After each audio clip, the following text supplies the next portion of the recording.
Hi friends, ముందుగా మనం చేపలు ఈరోజు చేసుకునేది చేపల పులుసు. చేపల పులుసు అంటేనే మనకు గుర్తొచ్చేది పచ్చి చేపలు. కాబట్టి ఈ చేపల్లో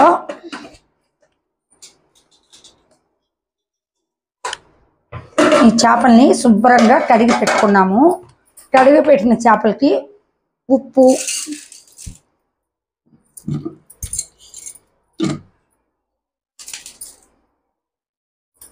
అలాగే పసుపు స్పూను,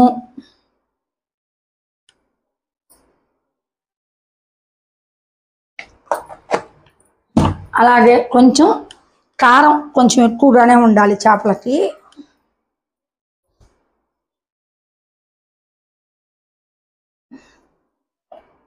ఇవన్నీ వేసి ముందుగా కొంచెం సేపు కలిపి పెట్టుకుందాం. ఇలా మొత్తము కలిపి ఈ ముక్కను కాసేపు పక్కన పెట్టుకుందాం ఫ్రెండ్. 5 నిమిషాల పాటు నానబెట్టుకుందాం. చూపించు.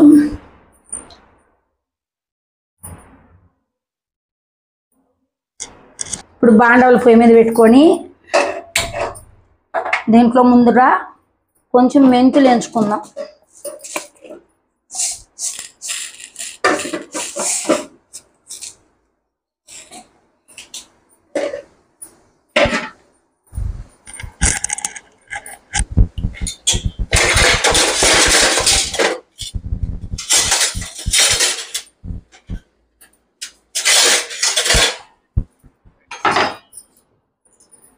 మెంతుల్ని కొంచెం వేయించుకున్నాము.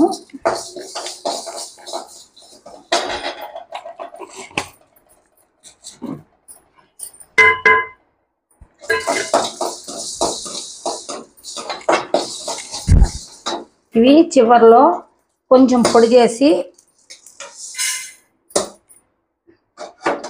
ఇప్పుడు తిరగబాత పెట్టుకొని కొద్దిగా 5 స్పూన్లు ఆయిల్ వేసుకుందాము.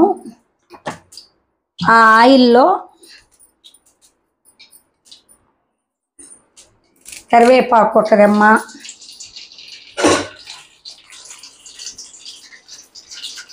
కొద్దిగా ఆవాలు, తిరగబాత గింజలు,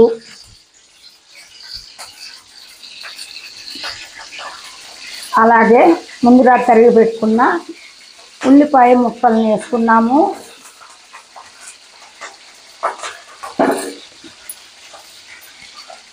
ఇంతలోపల ఫ్రెండ్ చింతపండు పిసికి పులుసు తయారు చేసుకున్నాం. చింతపండు పిసికి పులుసు తయారు చేసుకున్నాం.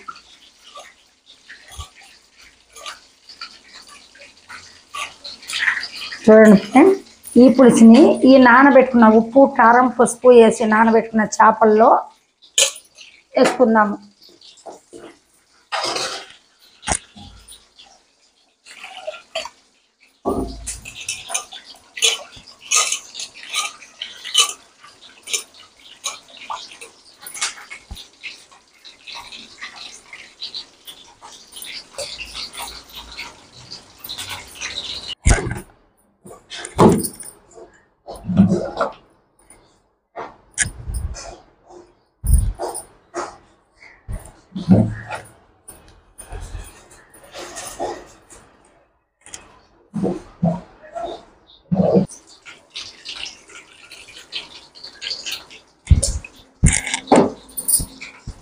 ఫ్రెండ్స్, ఎక్కువ నీళ్లు పోయకుండా, పులుసు పోయకుండా మోయినంగా పులుసు పోసుకొని అందులో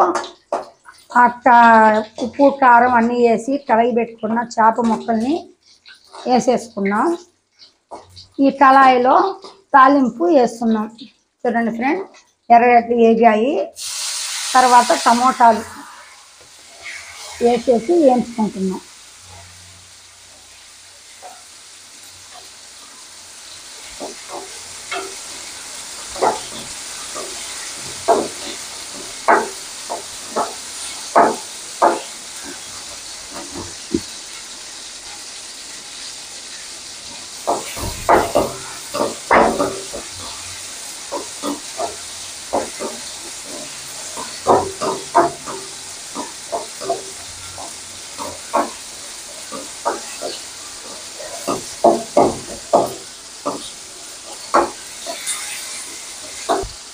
ఇప్పుడు కొత్తిమీర కూడా తాలింపులో వేసుకొని కొద్దిగా అలా ఏగేలా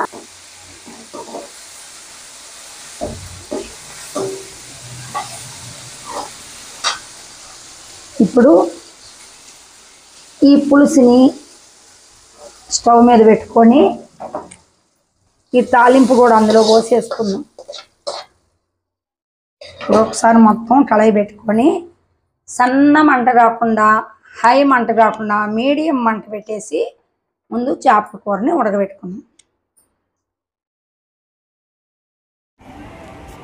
హాయ్ ఫ్రెండ్, ఇందాక మనం చేపల పులుసు చేసుకుంటున్నామని చెప్పాం కదా. చూడండి ఉడికిన తర్వాత ఇప్పుడు దాన్ని అన్నంలో కానీ రాగి సంగట్లో కానీ వేసుకొని తింటే చాలా చాలా టేస్టీగా ఉంటుంది. షేర్ చేయండి, లైక్ కొట్టండి, సబ్స్క్రైబ్ చేయండి మీకు నచ్చినట్లయితే.